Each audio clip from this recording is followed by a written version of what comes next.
अल इस्तिकामत फ़ौक़ल करामती, इस्तिकामत करामत से बढ़कर है, लिहाजा डटे रहें। ज़िंदगी में मुश्किलात का सामना किसको नहीं करना पड़ता। कौन कहता है कि मैं हमेशा आसानी में रहा हूँ।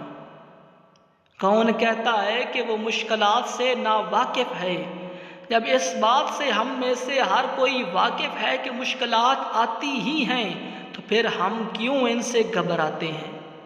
ज़िंदगी में अगर कुछ करना है, आगे बढ़ना है, अपने आप को किसी मकाम पर पहुंचाना है, तो फिर छोड़ दो इन मुश्किलात का सोचना कि अगर ऐसा करूं तो क्या होगा, वो कहूं तो क्या सुनने को मिलेगा, वो कर लिया तो क्या होगा। याद रखें, होता कुछ भी नहीं, बस फ़र्क हमारे कहने और शुरू करने में है। हम जैसा कहते हैं, जैसा सोचते हैं, दिमाग इसको वसूल करता है।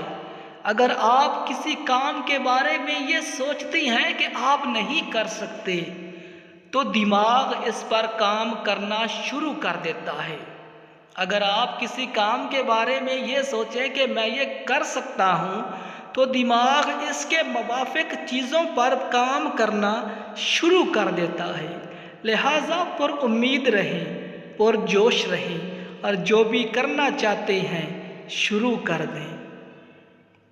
क्या होगा, कैसे होगा और कब होगा, ये तब देख लेंगे जब वो वक्त आएगा। मेहरबानी फरमाकर चैनल को सब्सक्राइब कर दीजिए।